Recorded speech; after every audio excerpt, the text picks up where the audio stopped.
Well, the cruise has come to an end. It's Sunday. We disembarked today. So you have to go through customs, so it's a little bit more involved. So got this letter. I'm Group F. My time is 9:45. I was up way too early, so it's taking a while to get to 9:45. But yeah, my little bag fell over. I put my big bag out the night before, so they do that, you know, similar to Disney, but you have to fill out a tag. So it's good to bring a pen with you on your royal cruise. I didn't have one in my room. Trying to think of anything else exciting. Windjammer was open for breakfast. Same with sit down, and then there's like the little stuff at Cafe Latitudes, and I don't know the Park Cafe was open or not, but definitely Windjammers and sit down, and Cafe Latitudes, which is like the coffee, and then they have little stuff. Oh, here's an announcement. A very good morning, ladies and gentlemen, and at this time we kindly request all of our guests from Group C, all of our regular guests, no transfers, to please proceed to the Pacific Theatre located on deck number 5. And all of our guests holding Group C with transfers to the airport. C, transfers to the airport. Please proceed to the dining room located on deck number 5. We thank you for your attention and cooperation. All right. I kind of go back because I feel like I'm in the room steward's way, but it's like I don't have anywhere to really go until my time. So I'm just chilling. Luckily, I don't fly out today. We head over to Salem today, so stay tuned for that. But yeah, a couple things I did figure out, like on the last day for the most part. The cabinet, like the mirrors in the bathroom, the one on the left does open, so that was cool. But yeah, I think that's about it. Just holding tight. They do a, like, what I would call a placeholder. So I thought with next cruise, like, you had to know which one you wanted, you had to book it. That's kind of how Royal Caribbean blog makes it sound, is, you know, only book it if, like, you know, you decide then that you want to do a cruise. Don't, you know, wait to book on the ship because you might be getting, you know, not as good of a deal. So that's kind of the thought I went into, that you had to know what cruise you wanted, you know, and to book. But they have like a thing on the app where you spend like $200. You have 2 months to book something and get the credit, like you get a stateroom credit. It's like $25 if you do an inside room, and then, you know, up if you do, like, I think up to $200 or $300 if you do a suite. So yeah, and you have 2 months to do that, but you have like longer if you don't pick something out in 2 months. You have longer before, I think a year before your deposit is like forfeited. And then it sounds like you can even call and get an extension on that too. So yeah, it's very much like Disney's. So I don't know why he always makes it sound like it wasn't that way, but maybe I just misunderstood. All right, so we're just gonna chill. I'm watching Gilmore Girls on my phone. So just waiting. Last day of the week.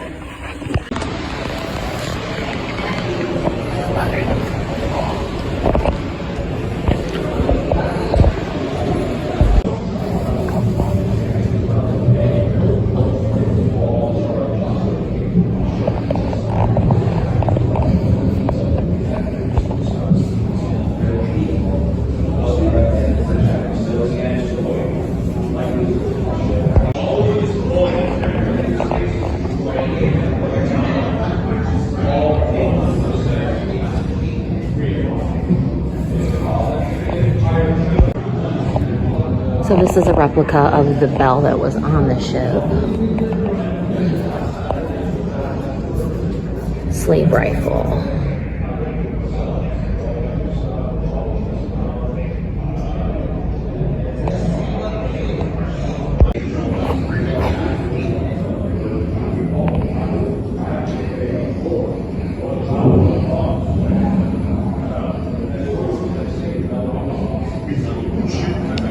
capture of the Sultana.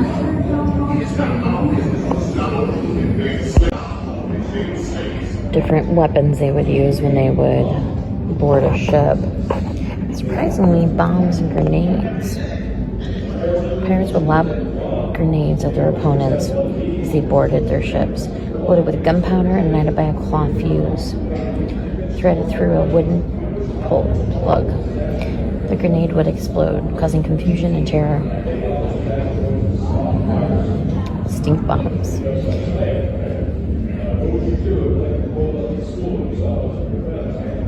This was interesting too. It said that if the crew was asked if the captain of the ship that was boarded was kind or cruel, and if the captain was cruel, he would likely be met with violence. Pirates. He'd be beaten, tortured, and even executed by the pirates. The captain who treated his crew well would likely be given one of the pirate ships along with some loot.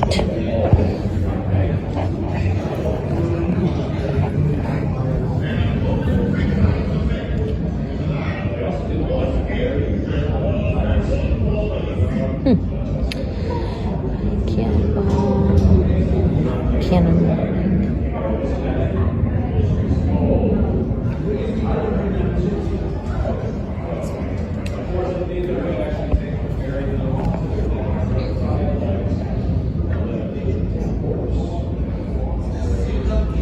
That's kind of pretty, like got a shine to it. They have a couple different cannons in here. French 6-pounder cannon.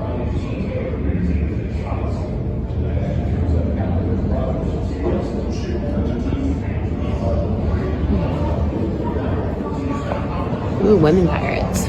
Hundreds of years ago, women didn't have a lot of working options. But then, as now, there were adventure-seeking women around. Some went to sea, often as servants, wives, or cooks, but others dressed up as men and joined the army or navy.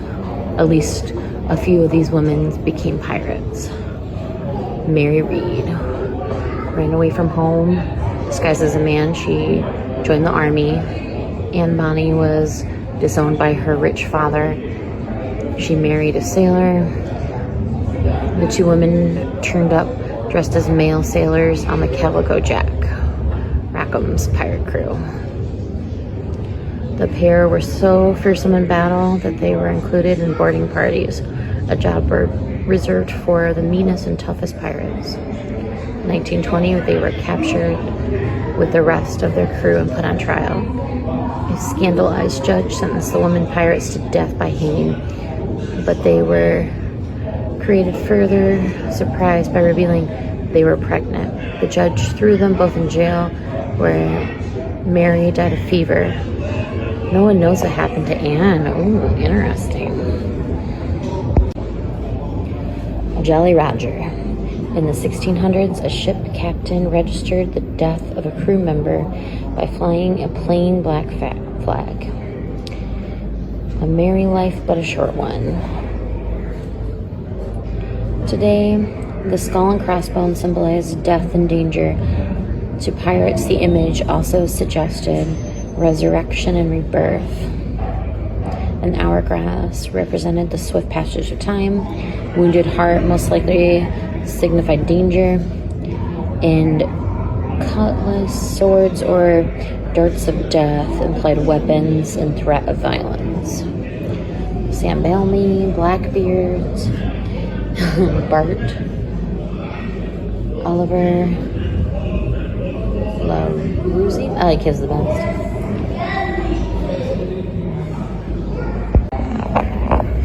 This is kind of cool. It talks about the different pirates. It's like Hornigold, the wouldn't attack British ships.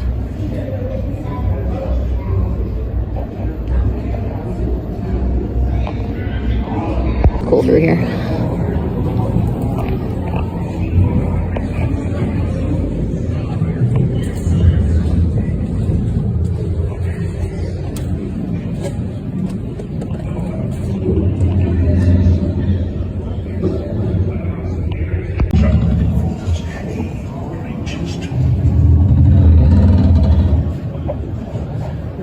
sound effects throughout.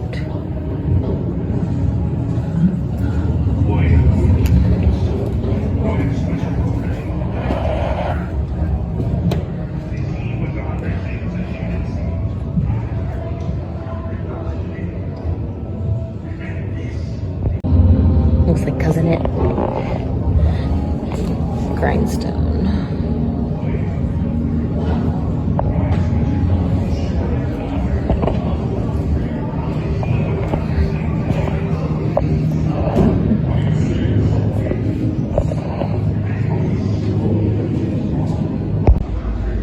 So you get to touch some pirate treasure.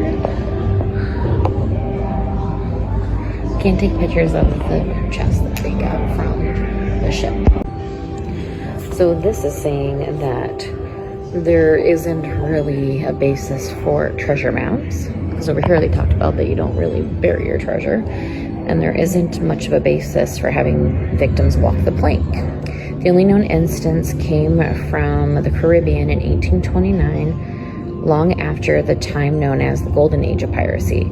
If pirates wanted to get rid of someone, they'd just throw him overboard. Well, you know, the same effect.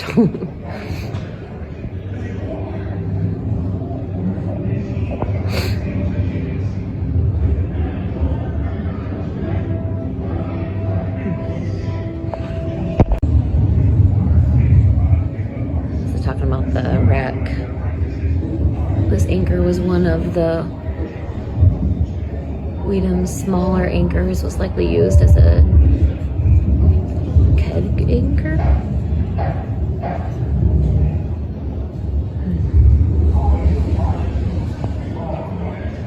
Saying that John King, he was like the 9-year-old lost.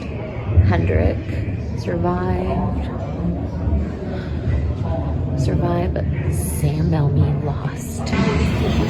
Alright, I was on at the Pirate Museum now. We're at the 8-bit bar for lunch, which I'm actually very hungry. So big beer list, cans, cocktails, Princess Peach, Donkey Kong, Ghost Eater, mocktails, appetizers. Ooh, I love pretzel sticks. Happy Joe's, nachos, pulled pork, burgers, salads, tofu. Gotta focus. There we go. Macaroni and cheese, kids menu, and then sweets, and then they have flatbread pizzas. Got the Princess Peach. There you go. Have a look at some of the games. Alright, got the pretzel sticks with the beer cheese. It's yummy. They also had like a cookie butter you could get with it, which sounded amazing as well. They play old commercials, so Creepy Crawlers is just on. The Super Mario Brothers show is on. It's like something with Street Fighter. Not sure what that cartoon is yet.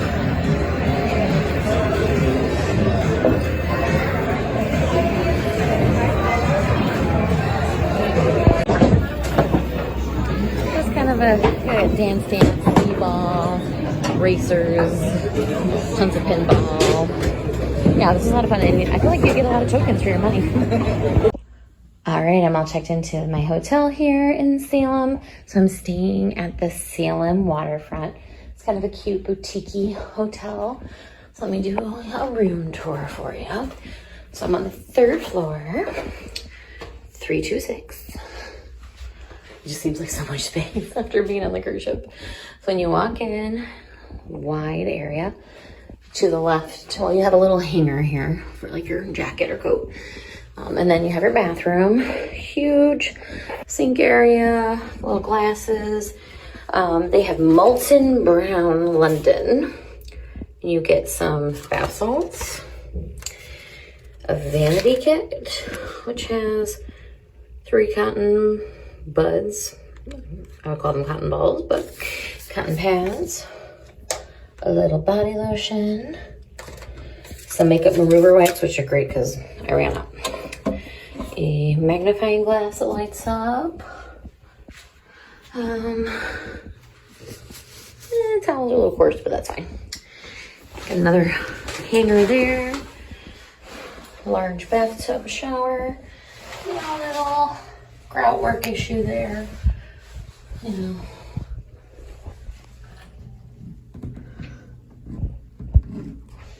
Then that molten brown products there. Blow dryers in there. That's on the back side of the door. Looks like you can get conjoining rooms. Extra pillow, blankie, iron hangers, some rooms. Your safe is down there on the ground. Your ironing board, luggage rack, laundry bag, full-length mirror, little seating area. I have 2 queens. Got some fun art. Side tables are all nautical. Ooh, I think the beds are gonna be comfy. Huge TV. Lots of drawer space. They do have their own restaurant, which those are like really good prices for a hotel restaurant. Yeah. I mean, a pretty decent sized menu. Nice. Breakfast. Yeah, this is actually really good prices.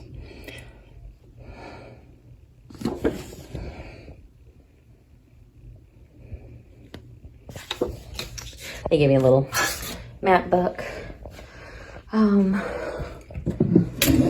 Nice drawers. Got your water bucket. A couple bottles of water. They don't see a sign, so I think those are probably complimentary. Drawer. Nice chair. More drawers. Keurig. They have their own mugs. You got some tea and some coffee, creamers. Digital dine-in table number. Little notepad and pen. That will be coming home. A little chair. Little side table. More end table. Ooh, lots of plugs. That's nice. I don't have to use my portable charger to watch something in bed. You know, I don't have a good view, but that's okay. Parking lot, construction equipment, the bank. Nice little seating area outside though. Yeah, cute. Yeah, I'm happy with this hotel. You know, staff aren't like exuberating, you know, kindness, but they're not mean or anything. It's not like Orlando or cruise ship level, but that's okay. I don't need that. Ooh, it looks like you can do your Netflix and your YouTube. The kids will love that. Yeah, so I'm just going to do a slight unpack because I'm only here 2 nights, but I need to be able to get to some stuff. And that will also help when I have to rearrange because I did not do a good job. Let me tell you a couple of things about disembarkation and, oh shoot, spilling pop. Disembarkation and the Pirate Museum and the 8-bit bar. Okay, disembarking was kind of a hot mess. So actually that part wasn't bad. It was trying to get a ride outside of the terminal. So, you know, I checked in with you. I was F. They were projecting like 9:45. They actually got called way sooner, which was nice. They also turn off your Wi-Fi like around 9 something. So I had to go upstairs so that I had some phone service, so I wasn't just sitting there bored. And it got me out of the room steward's way anyways. So went upstairs to Cafe Latitudes because that was still actually serving, which was surprising. But sat up there and waited, and it wasn't very long. And then we got called, and then we had to go outside and then kind of around, and then you kind of enter in through like where crew would enter. You kind of see a little bit of like the stairwells and stuff, and then you have to have your passport ready, your C card ready. They didn't actually take that ticket, the one that said F on it. And then the immigration officer looks at your passport, and then he has like this little camera. he holds up, I guess it kind of takes your picture. And then he said, okay, you're good. Didn't ask if I have anything to declare, where my final destination was. Like, that's what I've experienced at airports. So that was simple. So after that, you walk down a little ways and then they scan your CPAS card, and then they scan your CPAS card one more time on your way out. And then, you know, you get your luggage. That was all pretty easy and smooth. What was terrible is once you get your luggage, if you want to do a ride share, you have to take a little trolley, like a shuttle, over to where the Ubers or Lyfts can come. And it was cold and windy. I did not put my sweater on. I was a dummy for that. I thought I would be able to just like step outside, get a ride, and be good. I didn't realize I was gonna be standing in a crazy line for a crazy shuttle. So it was freezing. And then somebody behind me was like, I'm done standing in this line. There was like, you know, kind of like gypsy cab sort of feeling situation going on too. One of the people behind me was like, I'm done waiting. Let's just walk down and over and then we can get an Uber. And he was totally right. That's what I did. I followed them. You know, it was like a quarter of a mile, not even. And, you know, it was like maybe 10-minute walk at the most with like dragging suitcases, probably without like a bunch of dragging. It's like 6 minutes. It was very close. It was over by the Dunkin' Donuts. So if you want to, you know, have it up on your map, you could do that. But it was just go from the shuttle line kind of straight and then follow the sidewalk around. There's a parking garage and a crosswalk. Go across the street to the Dunkin' and then call for your Uber or Lyft. So it cost me $46 for a Lyft out here to the Salem Waterfront. And it was a 40-minute drive, I believe. So I didn't think that was too bad. Yeah, so the whole rideshare thing was just crazy. Let's see, what else? So the Pirate Museum, that was really cool. It's small, but a lot of good information. I wish they had more on like female pirates in there, or more just about like pirate history in general. It really focused on like Sam Bellamy and, you know, what kind of happened with his, because that's like the site that they had found. Sorry, my hand is showing a little bit, but my arm's tired. But that's the spot that, you know, they found was that treasure. So they really focused on that, but they mentioned like Anne Bonny and stuff. So I would have liked a little bit more of that. And then the 8-bit was really fun. I just had pretzel bites and like a couple drinks and then played on some of the video game stuff, and it was fun. You usually get a lot of tokens for what you know, spend. I spent $5 and I had quite a bit of tokens. So yeah, I think it was a pretty good deal. Food prices, you know, medium, but yeah. All right, I'm gonna unpack a little bit, and then I got a couple other things I want to see today. And then at 6 o'clock we have a haunted tour. Generally you can't record a lot on those, so we'll see what they say.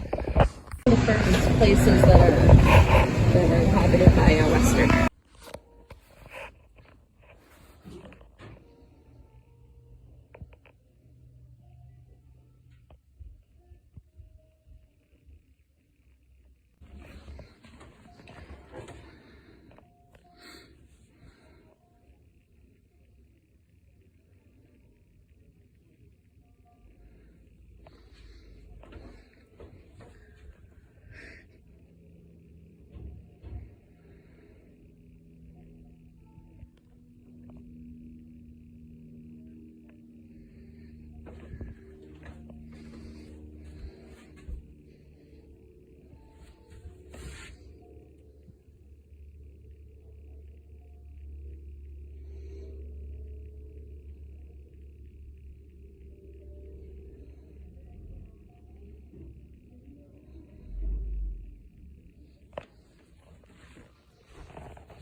All right, wanted to give you some thoughts and some news.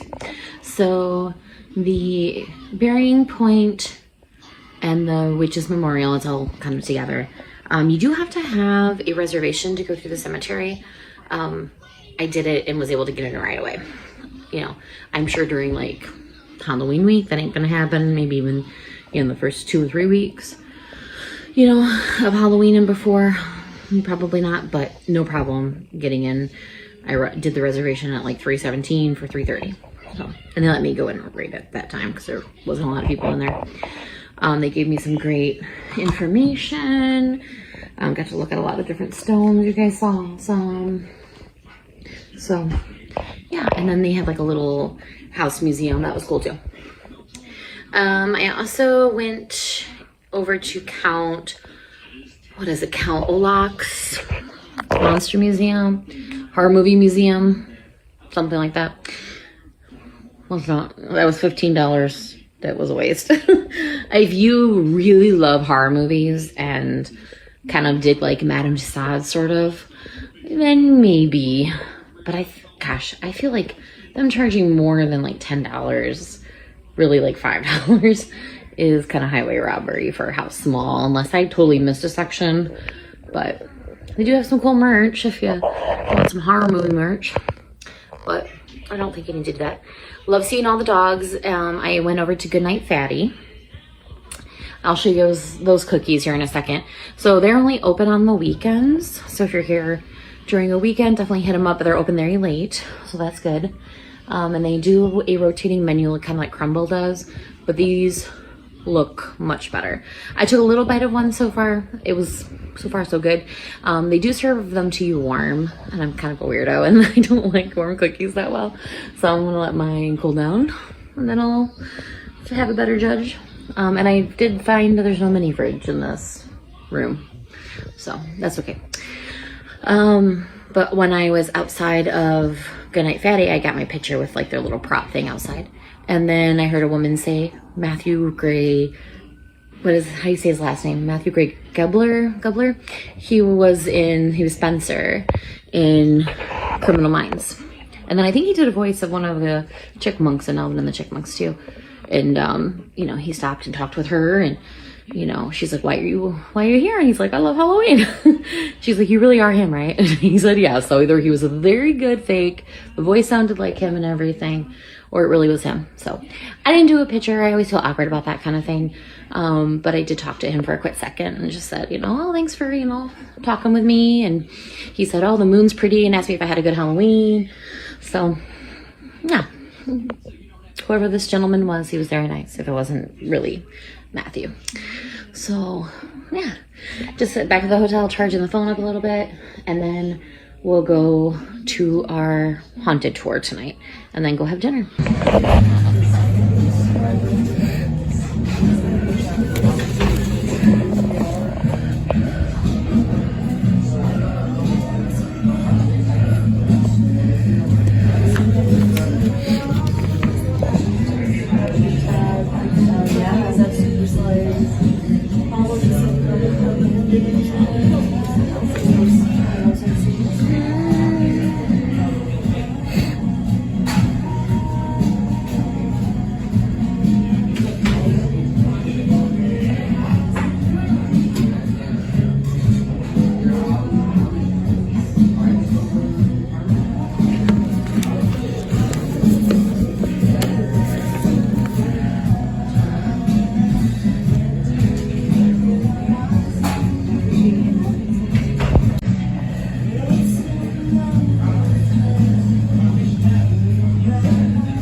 Cousin is Fury. The Bewitched statue. Alright, I feel like I'm giving you lots of talks today. So, before it gets too late, I bother people. Let me give you my thoughts on the tour and dinner. So it was voodoo, vampires, and ghosts, or, you know, that order may be slightly different. He said that they're one of the, like, original tours in the area. Now there's like 91 ghost tours in the area. But yeah, he was very knowledgeable. This one kind of reminded me of the one I did in Alexandria, and I'll link that down below for you. It was very history oriented and like information oriented. I mean, yes, he, shared stories about ghosts and things, but it just felt more historical to me. And then at the end, he did show us some pictures of like, this is what an orb looks like, and this is where this was taken, and here's a poltergeist, basically, and all that. So, he tied it all together very nicely. I feel like them claiming vampires is maybe a little bit of a stretch, and I felt that way in New Orleans too.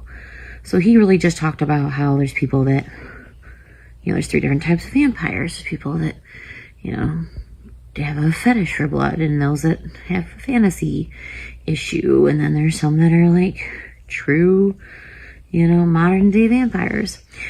And then he's mentioned a story of someone who wasn't from that area, though I don't believe, an elderly man that like ended up killing his wife, and and then he brought up some like local examples of like meetings and things, but I didn't really feel like a vampire story to me.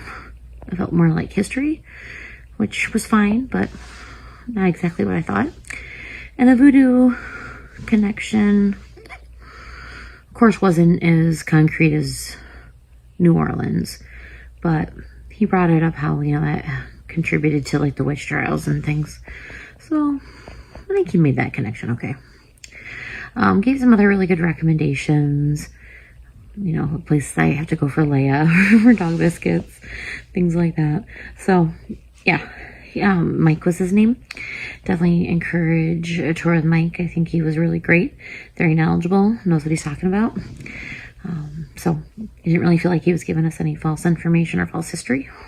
So, that's appreciated. Let's see. Dinner, flying saucer. Wasn't as good as I wanted it to be. I mean, the pizza was good. I wish I wouldn't have gotten the sriracha drizzle on it. And maybe I should have gotten the pickle one. I don't know. I wanted it to be like more macaroni than it was. But the staff also like were not, I don't know, like it didn't feel cool enough to be in there, kind of a situation. Like the main bartender she was also being my waitress. She was fine, but like there was some other staff that were, I think, off the clock, just hanging around there. And I don't know, they just seemed very superficial. But whatever, what could you do? But yeah, if you're in the mood for pizza. Yeah, the Cousin It drink was really good. So I do think they have some very good drinks there. So, yeah, I'm not blown away. I wanted to be blown away, and I'm not. Let's look at our cookies, though, from Goodnight Fatty. So, as I mentioned, I got the flight. So, it's like a chocolate with cookies and cream bar. So, I think it's like a cookies and cream one. I feel like this one's peanut butter with M&M's.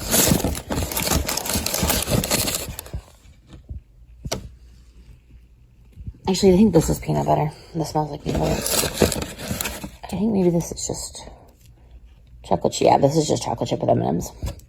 But they're Halloween M&M's. I love Hershey's cookies and cream. I'm not a chocolate fan, so I'm not sure how I'm going to feel about this one. But, I mean, these are pretty hefty cookies. I mean, they're not as big as Gideon, but they're heavy. They're dense. It was cool in there. It smelled really good in there. Yeah, let's try one. That's nice. It's good. I keep smelling the peanut butter ones. Those kind of throw me off a little bit. But it's not bad. Yeah. It's good cookie. I would definitely suggest the peanut or the... Sorry, the crumbs on the bed. I would definitely suggest the M&M chocolate chip. I'll let you know how the other ones go when I try those. But yeah, I think the hype is real. All right, so the resource for today's video is going to be a training. It's mental health first aid.